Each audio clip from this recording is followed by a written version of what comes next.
Տիկին Գյուրեմյան բարեձեր, շնորհակալ ենք, որ եկաք տաղավար, ազգային ժողովից շտապեցիք այստեղ, այսօր հանձնաժողովի նիստ կա, որը բավականին թեժ մթնոլորտում է անցել, ըստ էության ձեր հիմնավոր փաստերով դուք առողջապահության նախարար Անահիտ Ավանեսյանի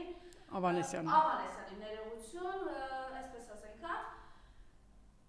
Այլոց մենք հաղմկեց, որպեսզի նախընտրելով չպատասխանել կոնկրետ հարցերին, որոնք դուք բարձրաձայնում եք, բայց մենք անպայման կգանք դրան, որովհետև դուք ծավալուն խոսք ունեք այս մասով ասելու, բայց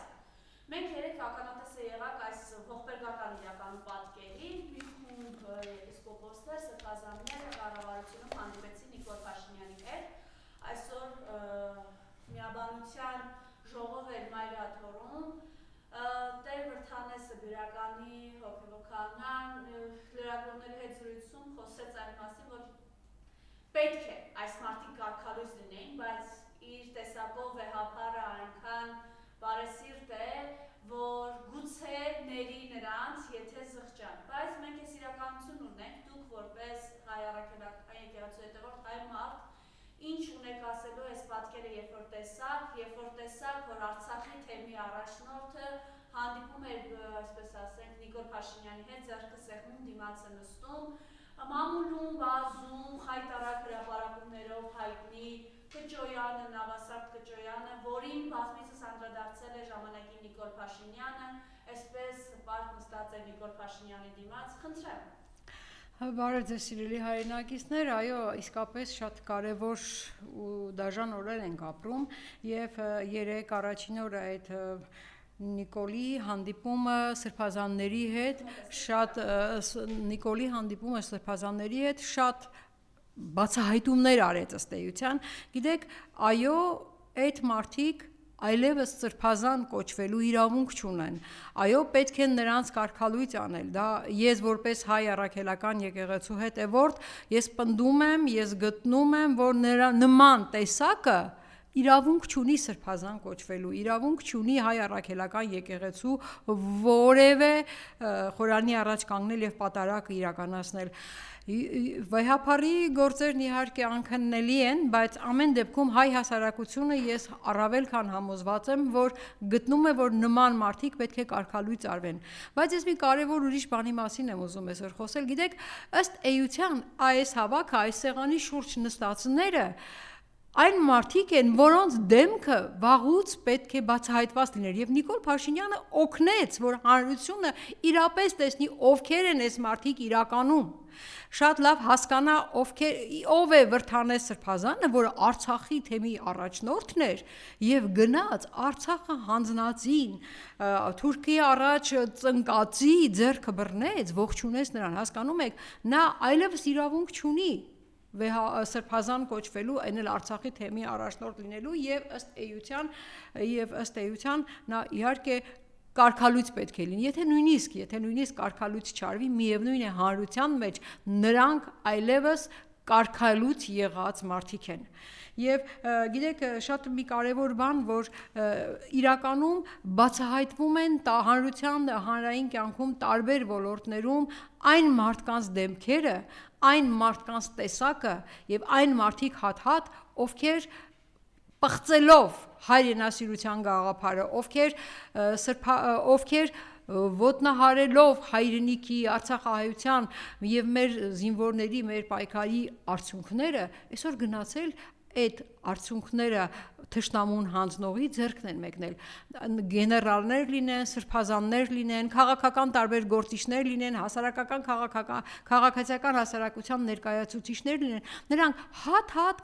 կամաց բացվում են իրենց դեմքերով, իրենց տեսակով եւ Նիկոլ Փաշինյանի հարձակումները, ում վրա որ հարձակվում է, շատ հստակ ցույց է տալիս, թե այդ որ ուժերն են, ում դեմ պայքարում է Նիկոլ Փաշինյանը եւ ակնհայտ է, չէ, ինչու է Նիկոլ Փաշինյանը այդ ուժերի դեմ պայքարում, որովհետև դրանք այն ուժերն են, ովքեր կարող են համախմբել հայ ժողովրդին եւ պայքարել իրեն իշխանությունից հեռացնելու համար։ Նրա հարձակումը հայ հեղափոխական դաշնակցության վրա, նրա հարձակումը իհարկե առաջին հերթին հայ առաքելական եկեղեցու անդամների վրա,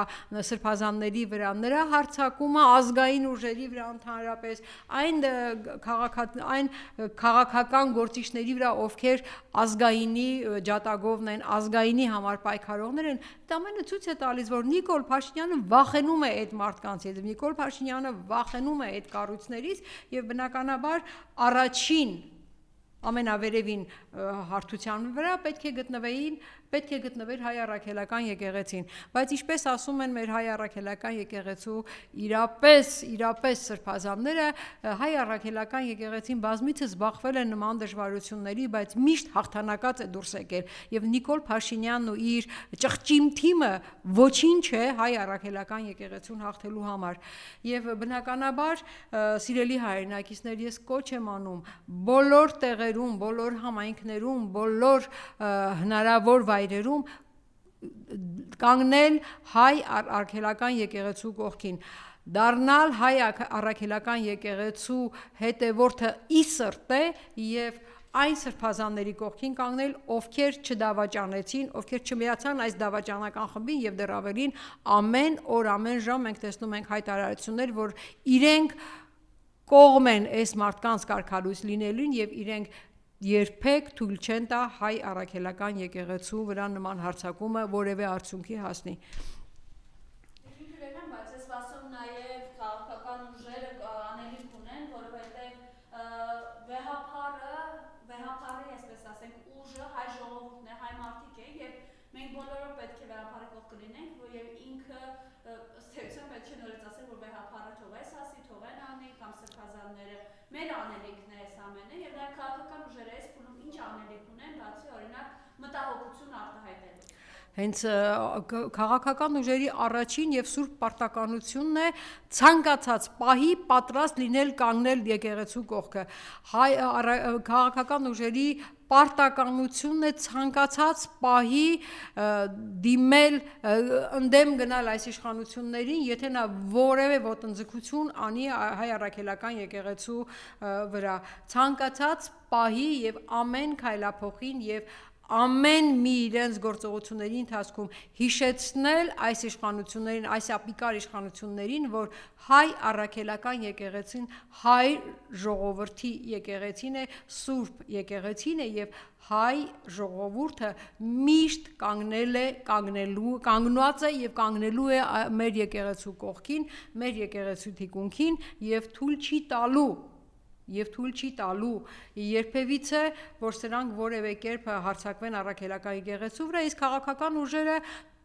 իրենց գործունեությամբ ինչն էլ որ անում են, ցանկացած հանդիպման, դա լինի միջազգային հանդիպում, միջազգային հարթակներում, ամեն տեղ պետք է ցույց տալ դրսի աշխարհին միջազգային հարթակներին, որ այս իշխանությունները սահմանադրական կարգ են տապալում, փորձելով ձևավորել, փորձելով ազդել հայ առաքելական եկեղեցու գործունեության վրա եւ դա անում են իհարկե միգուցե մի քիչ արդյունավետ, միգուցե մի քիչ դեռ պակաս արդյունավետ, բայց քաղաքական ուժերը անում են, անելու են եւ պարտավոր են անել այնքան ժամանակ, քանի դեռ այս ապիկարները չեն հեռացել եւ չեն հրաժարվել իրենց պայքարից հայ առաքելական եկեղեցու դեմ։ Ձեզ համար ամեն դեպքում հասկանալի է նույն Տեր Վրդանեսի պահվածքը այս իրականության մեջ։ Ես ոչ միայն հասկանալի չէ, անընդունելի է, դա մեղք է, որ նա իրականացրեց Արցախ աշխարհի նկատմամբ, այսինքն ինչ է նշանակում Արցախը հանձնողի ձեռքը սեղմել, ինչ է նշանակում Արցախը հանձնողի կողքը կանգնել, էլի եմ կրկնում, դա ոչ միայն հասկանալի չէ, դա անընդունելի է, դա մեղսագործություն է, որ կատարվեց սրբազան կոչվող Վրդանեսի կողմից եւ ես առավել քան համոզված եմ, որ իրենք բոլորը Աստծո պատժի առաջ կանգնելու են, իրենք բոլորը զգալու են Աստծո պատիժը եւ մի օր շուտ, մի օր ուշ, բայց այդ մարդիկ բոլորը, ովքեր որ այսօր դեմ են կանգնում հայ առաքելական եկեղեցուն, իրենք դեմ են կանգնում Աստծուն եւ այդ Աստծո պատուժը նրանց հանդեպ չի ուշանալու, հաստատ համոզված եղեք եւ նույն Վրդանեսն էլ նույն շարքում պետք է լինի, նա չի խուսափելու, հնարավոր չի որ նա խուսափի այն իր չափաբաժին պատժից, որը նախատեսված կլինի Աստծո կողմից։ Արժեր, այսպես ասենք, լինելով անձնապես ահաբեկված կամ կոմպրոմատների զոհ գնալ այս քայլը։ Իհարկե ոչ, բա ուր մնաց հայրենիքը, բա ուր մնաց իր սրբազան կոչումը, հասկանում եք, սրբազան կոչումը հենց նրա համար է, որ ինքն իրեն զոհաբերի հանուն ընդհանուրի, հանուն հայրենիքի, հանուն ժողովրդի, իսկ ինքը հայրենիքը ժողովրդին զոհաբերում է հանուն իր պաշտոնի, հանուն իր բարեկեցիկ կյանքի, նա փաստորեն փոխանակ իրեն զոհաբերի հանուն հայրենիքի, հանուն ժողովրդի, հայրենիքն ու ժողովրդին է զոհաբերում հանուն իր հաճույքների, որը աններելի է եւ դա որևէ կերպ անպատիժ չի կարող մնալ եւ ինչպես ժողովուրդն ասում վերև Աստված կա, հաստատ նա իր պատիժը ստանալու է։ Եվ անկեղծ ասած ես ուզում եմ հիմա մի քիչ էլ խոսել վերջին 3 առաջի օրը կատարված իրողությունների մասին Մենք Լիդիա Մանթաշյանի մասին խոսենք Տիկին Քյուրեխյան, բայց նաև այս իրականության մեջ, երբ այս մարդիկ գնացել եւ Նիկոլ Փաշինյանի կողքը նստել են, ձեռք են սեղմել, այս իրականության մեջ իրենց հոգեվոր եղբայրները գտնվում են այս իշխանության ներքո կալանքի տակ, Միքայել եւ Բագրատ Սրբազանները, սա չգիտեմ, բարոյականության ինչ-որ նորմերով տեղավորվում է, ինչ է սա։ Գիտեք, դուք ասեցիք իրենց հոգևոր եղբայրները, այս մարդիկ հոգևոր եղբայր գաղափարը չունեն, այս մարդիկ հայրենիքը հանձնողի ձեռքը բեռնել են, նրանց համար ինչ հոգևոր եղբոր մասին կարելի է խոսել, նրանք հասկանում են ինչ է հոգևոր եղբայրը, իհարկե ոչ, եթե նրանք հասկանային ինչ է հոգևոր եղբայրը, նրանք եթե զգային դա ինչ է, նրանք կհասկանային ինչ է հայրենիքը, նրանք կհասկանային ինչ է հայրենիքը թշնամուն հանձնելը, այնպես որ այս մարդկանց մասին խոսել, նրանք սրբություն չունեն, նրանք, ինչ ասեմ, նրանց համար հացն ու երևի իրենց տաք անկյունը ամեն ինչից վեր է, նրանք սրբազան կոչվելու իրավունք չունեն եւ ճիշտն ասած շատ մեղք կլինի այսօր դրանց համարել մեր սրբազանների, որոնք այսօր կալանավարում են, նրանց հոգեվոր եղբայրներ, նման մեղսագործները չեն կարող հոգեվոր եղբայրներ լինել ուղղակի, ես այդպես եմ գտնում, նրանք հոգեվոր եղբայր կոչվելու իրավունքը վաղուց արդեն կորցրեցին։ Եվ գալով այս մենք հիմա տեսնում ենք, որ մեր հայրենակիցների նկատմամբ քաղաքական հետապնդումները շարունակվում են, այս մարդիկ քաղաքական բանտարկյալներ են եւ վերջերս նաեւ բանտարկյալների հարցով լսումներ էին ազգային ժողովում։ 3 այո դատանի որոշմամբ Լիդիա Մանթաշյանի խափանման միջոցը փոխվեց, վարչական հսկողություն, գրավի դիմաց, նա ազատ արձակվեց, բայց ասացիք, որ միևնույն է իրականության մեջ նույն եվրոպական կառույցները ԵՄ պետք է ասելիք ունեն, խնդրեմ։ Գիտեք, իսկապես նախ ամենա, այսպես ասած, զավեշտը,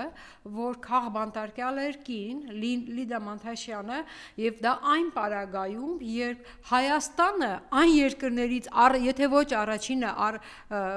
առաջիններից մեկն էր, Նոր Զելանդիայից հետո կարծեմ երկրորդը, որ իր խորհրդարանում ունեցել է ընտրված կին падգամավորներ։ 1918 թվականին հայ հեղափոխական դաշնակցության խմբակցության կազմում 3 ընտրված կին падգամավորներ են եղել, երբ եվրոպական երկրներում այդ նույն օրերին, այդ նույն տարիներին պայքարում էին, որ կանայք ընտրվել, ոչ թե ընտրվելու, այլ ընտրելու իրավունք ունենան։ Եվ փաստացիորեն ըստ էության առաջինը լինելով այն երկրներից, ովքեր իրենց խորհրդարանում ունեն ընտրված կին падգամավորներ, մենք առաջինն էինք նաև ցավոք սրտի 100 տարի հետո այս ապիկար իշխանությունների օրոք, որ ունենք կին քաղբանտարկյալ։ Եվ այն պարագայում, երբ գլխավոր դատախազը նորից կին է, հասկանում եք, սա զավեշտ է ընդամենը։ Արդարադատության նախարար կին ունենք, գլխավոր դատախազ կին ունենք եւ իրենց օրոք, իրենց իշխանության օրոք մենք ունենք կին քաղբանտարկյալ եւ ես առավել քան համոզված եմ, որ հանրության այդ բուրըն ճնշումը նաեւ ինչ որ կերպ ազդեց միգուցե դատավորի որոշման վրա, որ նրան ազատ արձակեցին, չնայած իսկապես մի քիչ անհասկանալի է 2.5 միլիոն գրավի դիմաց, երբ այն պարագայում, երբ որևէ լուրջ հիմնավորում չունեն ինչի հիման վրա նրանք կալանավորել են Լիդիա Մանթաշյանին եւ դեռ ավելին այդ ընթացքը բոլորովին համապատասխանում է ԵԽԽՎ քաղբանտարկյալների կողմից դրված քաղբանտարկյալների համար սահմանված բանաձևին ըստ էության այս մարդիկ քաղբանտարկյալներ են եւ Եվրոմիությունը ով ջատագովն է մարդու իրավունքների պաշտպանությանը երկրներում ով ջատագովն է ժողովրդավարության հաստատմանը երկրներում որևէ կերպ որևէ արձագանք չտվեց չի տվել ու չի էլ տալիս մինչև օրս Հայաստանում այսօր ունեցող այսքան քաղաքական բանտարկյալների արկայության պարագայում բա ուր է Եվրոմիության կարծիքը ուր է Եվրոմիության արձագանքը երբ տեղական ինքնակառավարման վրա այսպես հարձակում է երբ մարդկանց ընտրությունների արդյունքները այսպես խաչաձև ձևավորվում են կտրտվում են նոր ձև են ստանում եւ ըստ էության մարդիկ գնում են ընտրության արդյունքները խմբագրվում են եւ չգիտես ինչպես ղեկավարի պոստում հայտնվում է Նիկոլ Փաշինյանի նշանակած ժամանակավոր պաշտոնակատարը կամ մարդկանց այնպիսի իրավիճակների մեջ են դնում որ նրանք հրաժարական տան կամ մարդկանց ավականիներին թույլ չեն տալիս մտնելու ավականու դահլիճ իրենք իրենցով նիստ են անում եւ համայնքի ղեկավար են փոխում բա ուր է Եվրոմիության ներկայացուցիչների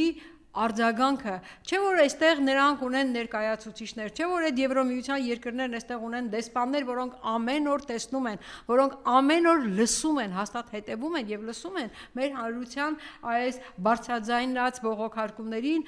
հարձակումներին տեղական ժողովրդավարության վրա հարձակումներին ընտրության արդյունքների վրա հարձակումներին եւ մարդու իրավունքների պաշտպանության այսպես ոտնահարումներին բա ուր են այս Եվրոմիության ներկայացուցիչները այնպես որ գիտեք ուղղակի հայտարարել որ մենք Եվրոմիություն ենք գնում եւ դրանից հետո այդ հայտարարությունից հետո անել լրիվ հակառակը ինչ պահանջում է Եվրոմիությունը եւ դրան զուգահեռ Եվրոմիության կողմից որևէ արձագանք չստանալը դա ընդհանրապես ասած ստեղծում է անվստահություն Եվրոպական միության երկրների կամ Եվրոմիության որևէ կառույցի արդարադատության վրա Էլ ինչպես մենք հանրությանը համոզենք, որ Եվրոմիություն գնալու այդ գործընթացը օրենքի ուժով ընդունված գործընթացը պետք է սկսվի, երբ մենք ինքներս ամեն օր կամ քաղբանտարկյալի կարգավիճակով ընկերներ ենք ունենում ամեն օր ավելանում է այդ ցանկը, կամ ամեն օր ընտրությունների արդյունքներով տեսնում ենք, այս համայնքում այսինչը խախտվեց, մյուս համայնքում այսինչը խախտվեց, ընտրված ղեկավարին կամ կալանավորեցին, գործառույցեցին, կամ սպանեցին, կամ չգիտեմ, ԺՊ նշանակեցին Հասկանում եք, եթե մենք իրապես, եթե այս իշխանություններն իրապես իսկապես որդեգրել են դեպի Եվրոմիություն գնալու ճանապարհը եւ եթե Եվրոմիության կառույցի ներկայացուցիչները իրապես ժողովրդավարության ջատագովներ են կայացման, մարդու իրավունքների պաշտպանության ջատագովներ, ապա վաղուց նրանք պետք է բարձրաձայնեին, աղմկեին այս իրողությունների դեմ, այնպես որ ես կոնկրետ անձամբ շատ խիստ կասկածներ ունեմ, որ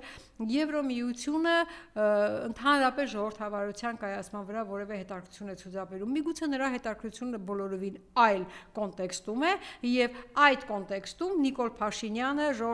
նրա իշխանության կողմից ժողովրդավարության ոտնահարումը, մարդու իշխանությունների ոտնահարումը իրեն ձեռք է տալիս, այսինքն իրեն ձեռք է տալիս Նիկոլ Փաշինյանը ինչ որ մի խոստումների համար, կատարման համար եւ դրա համար նրանք լռում են, երբ տեսնում են նման խախտումներ։ Այդ նույն Եվրոմիությունը ինչու հանկարծ Վրաստանում որևէ խախտման առիթով սկսում է աղմկել ճիշտ է անում, որովհետեւ եթե կա մարդու իրավունքների խախտման դեպք արձանագրված պետք է բարձրաձայնել աղմկել, բայց այդ նույն Եվրոմիությունը այդ ինչի է այդպես կուրորեն լռում, երբ որ այդ նույն ամեն ինչը կատարվում է Հայաստանում։ Դե եկ վարդապետ ու մի խնդանա եւ դե եկ ու հավատա Եվրոմիության խոստումներին ժողովրդավարության ջատակով լինելու եւ այդ խոստումներին այլևս շատ քչերն են հավատում։ Այսօր ինչ տեղի ունեցավ հանձնաժողովի նիստի, խնդրեմ։ Այսօր առողջապահության հանձնաժողովում քննարկվում էր առողջության ապահովագրման օրենքի նախագիծը, ըստ էության մի օրենք, որը առնչվելու է բոլորին Հայաստանի Հանրապետության քաղաքացիների, սկսված նորածին երեխայից մինչև ամենատարեց թոշակառուն բոլորին եւ ոչ մեկին չի շրջանցելու այս օրենքը եւ բնականաբար այս օրենքի ընդունումը շատ կարեւոր է եւ այս օրենքի ընդունումը էապես, եթե ճիշտ աշխատի, եթե ճիշտ ձևակերպվի, այապես կարող է բարելավել ժողովրդի բարեկեցությունը առողջապահության ոլորտում, բայց ինչ ունենք իրականում, ինչ ունենք ներկայացված նախագծում։ Նախ ասեմ, հիշեցնեմ, որ սիրելի հայրենակիցներ, այս իշխանությունները 21 թվականի ընտրվելուց հետո իրենց կառավարության ծրագրում հստակ ամրագրեցին, որ իրենք պետք է ընդունեն ապահովագրության օրենքը եւ իրենց խոստումների համաձայն 24 թվականին, այսինքն 23 թվականին պետք է արդեն 23 թվականի ավարտին ունենային բոլոր անհրաժեշտ նախագծերը, բոլոր անհրաժեշտ պրոտոկոլները, բոլոր անհրաժեշտ որոշումները այս օրենքի կյանքի կոչելու առումով եւ 24 թվականից սկսած այս օրենքը պետք է գործեր եւ առաջին փուլում պետք է օգտվեին օրենքից կամավոր ապահովագրված քաղաքացիները 25 թվականի հունվարի 1-ից պետք է օրենքից օգտվեին բոլոր թոշակառուները բայց ինչպես մնացած բոլոր խոստումները բնական է այս խոստումն էլ կյանքի չկոչվեց եւ հիմա բերված նախագիծը ճիշտն ասած ես չեմ ասի 170 աստիճան շրջած բայց բոլորովին այլ մակարդակների մասին է խոսում տեսեք Այս օրենքի նախագծով, որ առաջ է քննարկման է բերել, նախ կամավոր ապահովագրությունը ընդհանրապես հանվում է, այսպես ասած։ Դու կարող ես գնալ կամավոր ապահովագրվել մասնավոր ապահովագրական ընկերություններում, բայց դրա մասին էլ կան դրանով շատ լուրջ վտանգավոր պայմաններով։ Իսկ ինչ մնում է թոշակառուներին իրենք ընտրել են ընդամենը 65 եւ բարձր տարիքի թոշակառուների խումբը միայն եւ իրենց խոստացած բոլոր թոշակառուների խումբը բնականաբար չի մտնում եւ այստեղ շատ կարեւոր է հասկանալ որ 63-ից 65 տարեկանները չեն օգտվելու առայժմ 26 թվականին ապահովագրման օրենքից եւ երբ հարցնում ես ինչու օրինակ 63-ից 65 տարեկան թոշակառուները առայժմ չեն ներառվել 26 թվականից այդ ապահովագրական օրենքի շրջանակներում բուժծառայություններից նրանք բացատրում են մեր հնարավորությունները այդքան են բա որ ձեր հնարավորություններն այդքան էին բա 21 թվականին այդ ինչ խոստումներ եք տալիս դե շատ լավ է էլի 21 թվականից խոստումները տվեցիք ընտրվեցիք հիմա եկել եք ասում եք մեր հնարավորություններն այսքան են բայց մի կարևոր բան տեսեք ես ուղիղ հարցնում եմ Որքան է այն թոշակառուների թիվը, որոնք 63-ից 65 տարեկանում են, 100,000-ի կարգի իրենք նշեցին։ Որքան է այն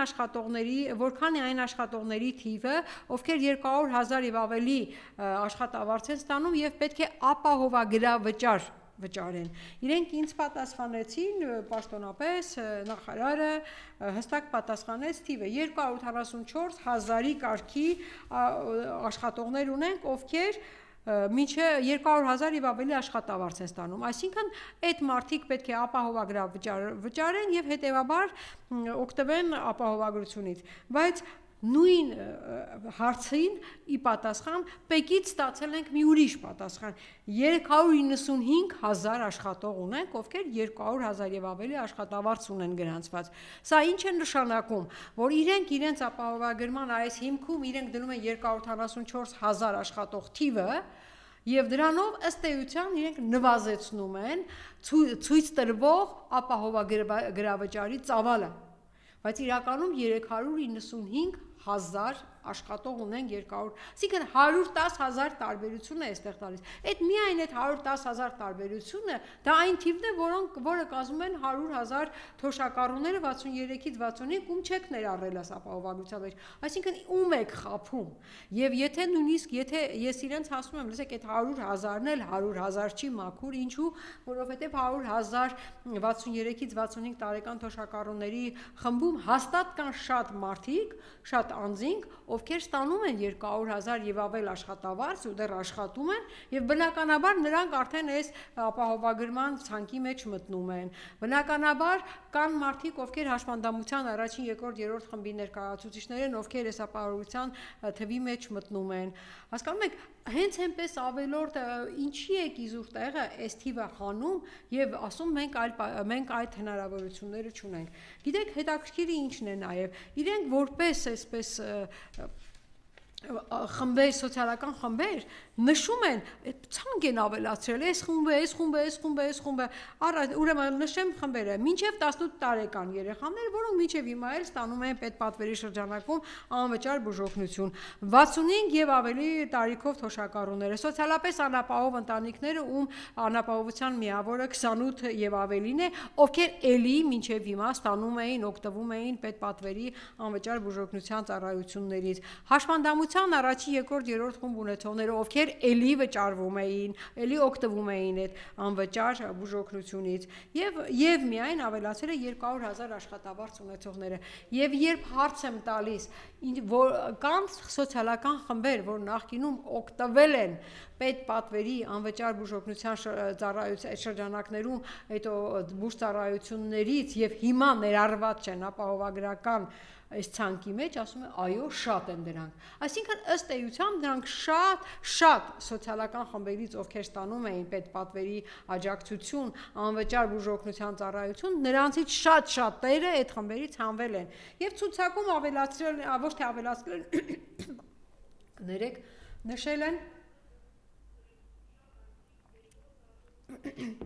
նշել են Չեռնոբիլի ատոմակայանի վթարի հետևանքները վերացնող աշխատողների խմբի մեջ, հասկանում եք,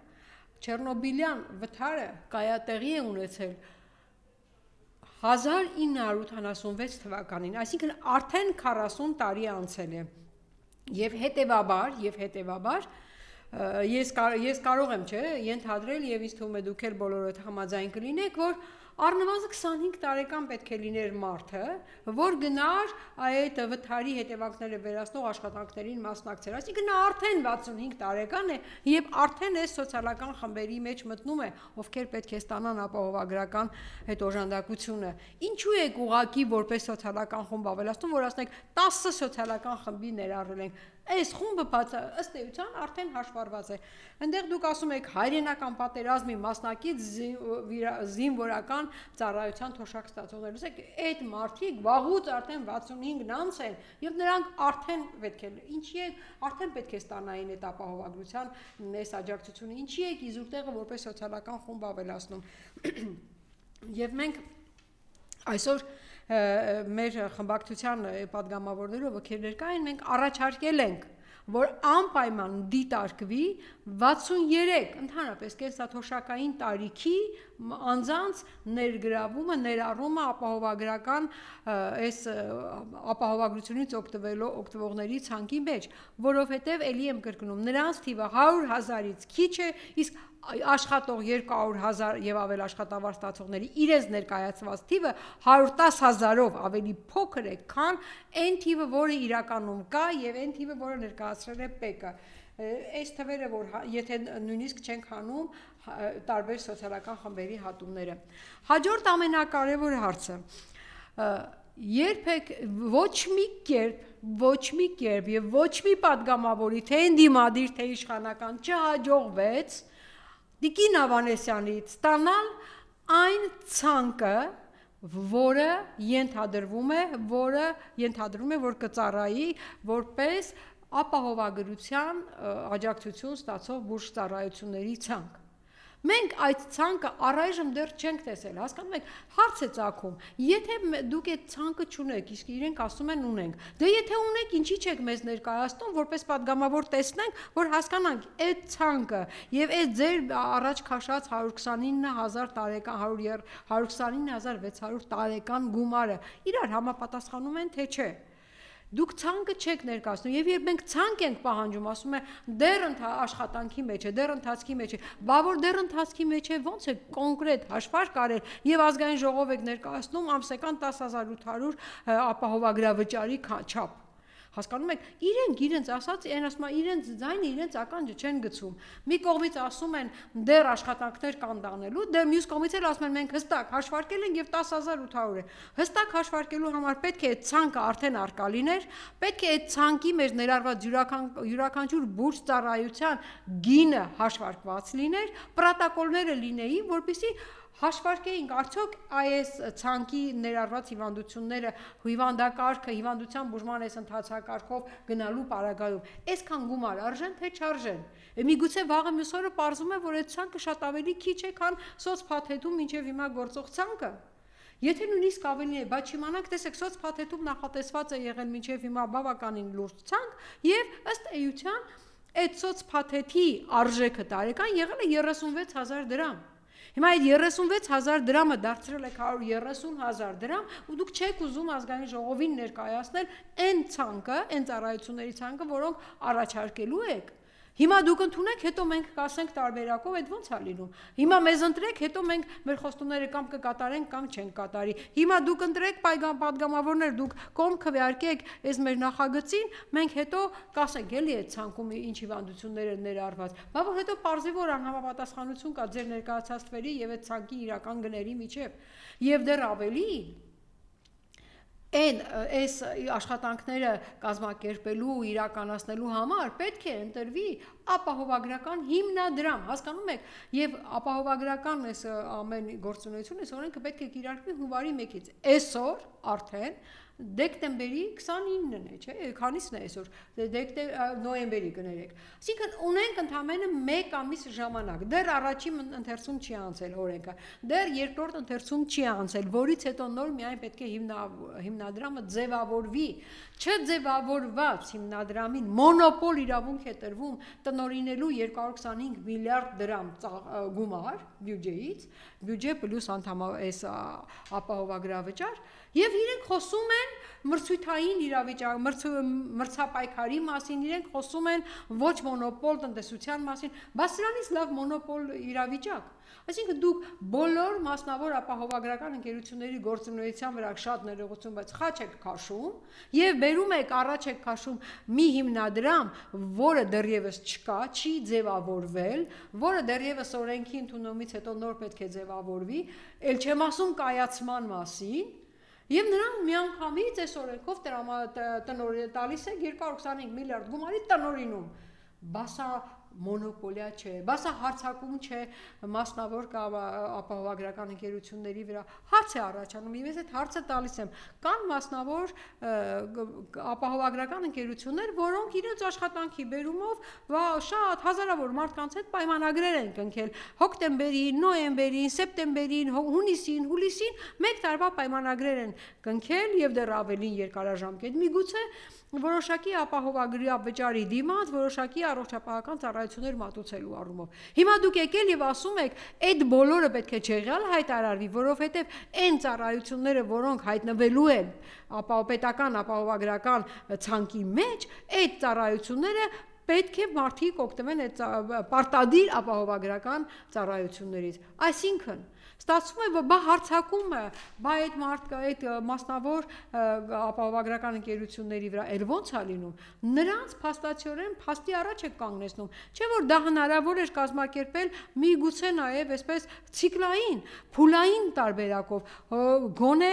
նոր կնքվող պայմանագրերին վերաբերվեր այս սահմանափակումները, այսինքն կնքված պայմանագիրը չգիտես ինչպես չեղյալ պետք է հայտարարվի եւ քաղաքացին, եթե այնտեղ վճարում է, եթե ուզում է թող շարունակի, բայց միևնույն է ինքը պետք է պարտադիր ապահովագրավճարը նաև այստեղ մուծի։ Սա աբսուրդի ժանրից չի, բա ինչ է, կամ հարցակում չի մասնավոր ընկերությունների վրա։ Քաղաքացուն պարտադրում են ուղղակիորեն հրաժարվել ավելի լայն ծառայություններ առաջարկող ու արդեն գումար վճարած, ապահովագրավճար վճարած կազմակերպությունների աջակցությունից, բուժական ծառայություններից օգտվելու եւ հետ գնալ պետական ապահովագրականից օգտվելուն այն պարագայում, որ դեռ շատ հարցեր անորոշ են, դեռ նույնիսկ հիմնադրամը չի ձևակերպված։ Հիմա հաջորդ հարցը, յուրաքանչյուր քաղաքացի, ով պետք է վճարի ապահովագրավճար եւ կարող է որևէ այս աջակցությունից օգտվել որևէ սոցիալական խմբին պատկանելով, նա նախապես պետք է անցնի կոնկրետ հետազոտություններ, իսկ այդ կոնկրետ հետազոտությունները առողջության հետ կապված պետք է անցկացվեն առողջության առաջնային օղակներում, ԱԱՊ-ներում, պոլիկլինիկաներում։ Հիմա հարց է առաջանում եւ ես հարցը տալիս եմ, արդյոք մեր պոլիկլինիկաները այսօր ի վիճակի են այս ծավալի աշխատանք իրականացնելու հունվարի 1-ից, թե սարքավորումների առումով, թե մասնագետների առումով, թե այն հերթերի առումով, որոնք պետք է գոյանան այս օրենքը կյանքի կոչելուց անմիջապես հետո։ Չէ՞ որ մարդիկ հաստատ գնալու են, հերթ են կանգնելու, որպեսզի այդ անհրաժեշտ հետազոտություններն անցնեն, որ Աստված մի արածե վաղը մյուս օր, երբ որ օգնության բուժ ծառայությունից օգտվելու ապահովագրական անհրաժեշտությունը գա, նրանք արդեն անցած լինեն այդ հետազոտությունները։ Միայն էլեկտրոնային դեղատոմսերի անցկացման համար տարիուկես ավել ժամկետ պահանջվեց, դա էլ հարց է դեռ ինչ մակարդակի են այդ հերթերը պոլիկլինիկաների անկայուն աշխատանքը, այդ հարց է ինչ կարգի կարգավորվեց։ Հիմա դուք ընդամենը 15 օրում ուզում եք ամեն ինչ նախապատրաստական անել եւ հունվարի 1-ից կյանքի կոչել։ Արդյոք պատրաստ են, ելի եմ կրկնում, մեր պոլիկլինիկաները նման ծանրաբեռնվածության եւ ֆիզիկապես եւ սարքավորումներ ունենալու առումով եւ մասնագետներ ունենալու առումով։ Իրանք ասում են դե ցանկացած խնդիր ինքը միշտ կյանքի կոչելիս դժվարությունների առաջ է կանգնում, պետք է սկսենք, որ դժվարությունները տեսնենք ու դժվարությունները հաղթահարենք։ Հասկանում եք, պետք չի սկսել, որ հասկանանք այս պոլիկլինիկան, այս մասնագետը ունի թե չէ։ Պետք չի սկսել, որ հասկանալ այս պոլիկլինիկան, այս սարքավորումը ունի թե չէ։ Դրանք դուք պետք է նախապես արդեն այս 3 տարիների ընթացքում հաշվառած ու հաշված լինեիք։ Ասում են մասնավոր կազմակերպությունները պետք է 3 տարի իրենք գիտեին, որ այս օրենքը գալու է, իրենք այդ պայմանագրերի հարցը պետք է նախապես ճշտեին։ Դուք այս 3 տարի չէ, 5 տարի է խոսում եք այս ապահովագրության օրենքի կիրարկման մասին, ներդրման մասին, 5 տարի անցել է դեռ եկել է նոյեմբերը, դեկտեմբերը, վերջի 15 օրում ուզում եք օրենք ընդունել ու ափալ-թափալ կյանքի կոչել։ Դուք ինքներդ եք, որ կրողն եք այդ գաղափարի, իհարկե ապահովության օրենքի գաղափարի կրողը դուք հիմնադիրը դուք չեք, մենք շատ վաղուց ենք խոսել այդ մասին, բայց ամեն դեպքում դուք առաջարկել եք ընդունել ու հետո հիմա ասում եք նրանք մեղավոր են, թող 3 տարի նախապատրաստվեն։ Դուք 3 տարի չեք նախապատրաստվել, վերջի 10 օրում, 15 օրում ուզում եք հիմնադրամ ստեղծել, ուզում եք այդ բոլոր պրոտոկոլները ունենալ, ուզում եք այդ ցանկը ձևավորել, ուզում եք այդ միլիարդների տնօրինությունը հանձնել մի խմբի, ովքեր դեռ նույնիսկ չգիտենք, դեռ ավելին մրցույթ է հայտարարվել կառավարության կայքում, այս փորձագետների։ Այսինքն դուք հենց նոր մրցույթ եք հայտարարում որոշակի մասնագիտական ուղղության ոլորտներում փորձագետներ հավաքագրելու ու դուք խոսում եք հունվարի 1-ից կիրարկելու մասին եւ խոսում եք մարդկանց ապահովագրական համակարգից օգտվելու պարտադիր լինելու մասին եւ նրանք իրավունք չունեն օգտվելու մասնավոր ընկերությունների աջակցությունից, այսինքն ոչ թե իրավունք չունեն, դուք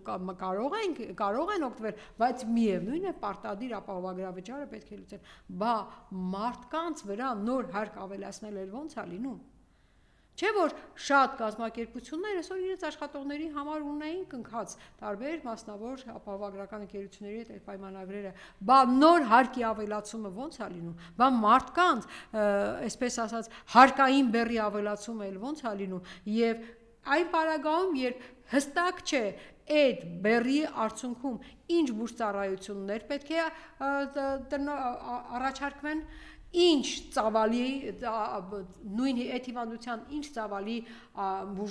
բուժական ծառայություններ պետք է առաջարկվեն, ոչինչ դեռ հայտնի չէ։ Կասենք էլի, կտանք էլի, այսինքն դուք ընդունեք օրենքը, դուք փողը վճարեք, այդ հարկերը տվեք, հետո մենք կարող ենք, մենք կտեսնենք էլի, կկարողանանք տակից դուրս գալ, դուրս կգանք, չենք կարողանա, դե կասենք դե կներեք, այս 5 տարիներ եք, հիմա էլ ներեք։ Սա է իրանց ասածը։ Սիրելի հայրենակիցներ, այս իշխանությունները ցանկացած լավ գաղափար այնպես բարեհաջող փչացնում են, որ այս ապահովագրական համակարգի գաղափար, որ իսկապես շատ լավ գաղափար է, հաստատ կյանքի կոչվելուց հետո լայն բուրըն պորտքում բողոքներ է առաջացնելու, որովհետև պատրաստ չեն իրենք այսօր այդ համակարգը կյանքի կոչելու։ Սրանք ուղղակի այսպես ափալ-թափալ ներդնում են փորձում են կյանքի կոչել, օրենք ընդունել, որովհետև կառավարության ծրագրի մեջ կա եւ երբ մենք անընդհատ խոսում ենք, այս խոստումը չի կատարվել, այս խոստումը չի կատարվել, փորձում են հանրությանը ներկայացնել, որ այս մի խոստումը ոնց որ թե կկատարեն, բայց մոռանում են, որ այդ խոստման կետերը բոլորովին այլ կետեր էին, հիմա իրենց առաջարկածը բոլորովին այլ կետեր են։ Սիրելի հայրենակիցներ, ամեն պարագայում միշտ պետք է հիշենք, որ օրվա իշխանությունները ոչ մի խոստում, որ տվել էին ընտրվելուց առաջ, 5 տարի անցել է, դեռ չեն կատարել սոցիալական բարեկեցությունը ապահովելու բնագավառում։ Ոչ մի խոստում, որ տվել էին ընտրվելուց առաջ, դեռ չի կատարվել անվտանգությունը ապահովելու բնագավառում։ Ոչ մի խոստում, որ տվել էին ընտրվելուց առաջ եւ որի հաշվին իրենք ընտրվել են, չի կատարվել ազգային ինքնիշխանությունը պահելու հաշվին։ Մենք դեռ ավելին այսօրվա դրությամբ ունենք հանձնած Արցախ, ունենք սահմանամերձ գոտիներ, սահմանամերձ շրջաններ, որոնցում այս պահին կանգնած է թշնամու զորքը եւ այս իշխանությունները մեր տարածքներից նրանց հանելու մասին չեն խոսում։ Մենք ունենք գերիներ, ովքեր Բաքվի բանտերում են, նրանց նկատմամբ դատ է ընթանում Բաքվում եւ այս իշխանությունները ոչ մի քայլ չեն անում մեր գերիներին վերադարձնելու առումով։ Այս իշխանությունները ոչ մի ոչինչ չեն անում Արցախահայության վերադարձի իրավունքը միջազգային հարթակներում բարձրաձայնելու առումով, այնպես որ սիրելի քաղաքացիներ, վաղուց արդեն իսկապես այս իշխանությունների հեռանալու ժամանակն է եւ իրենք դա շատ լավ հասկանում են, որ հանրությունը այլևս իրենց չի ներելու։ Իրենք շատ լավ հասկանում են, որ հանրությունը այլևս հասկացել է իրենց ստախոս անհայրենիք դավաճան էությունը եւ դրա համար սկսել են միակ բանը, որով կարողանում են փորձում են վերարտադրվելու հիմքեր ստեղծել, հարձակումն է քաղաքական ուժերի վրա, հարձակումն է քաղաքական գործիչների վրա, հարձակումն է ազգային ուժերի վրա, ազգային մտածողություն ունեցող անհատների վրա, ազգային հայրենասիրությունը որպես իր ներսում գաղափարախոսություն կրող անհատների վրա, կառույցների վրա, ինչպեսին է հայ առաքելական եկեղեցին, ազգային ուժերը, քաղաքական ուժերը եւ մենք ի վերջո պարտավոր ենք ոտքի կանգնել, պարտավոր ենք պաշտպանել հայ առաքելական Սուրբ եկեղեցին, սահմանադրորեն նրան տրված ինքնուրույնության որոշումներ կայացնելու ինքնուրույնությունը եւ ամեն ինչ անել առնվազն, որ այս իշխանությունները վերընտրվելու հնարավորություն չունենան, լինի դա արտահերթ թե հերթական ընտրություններում։ Շնորհակալություն։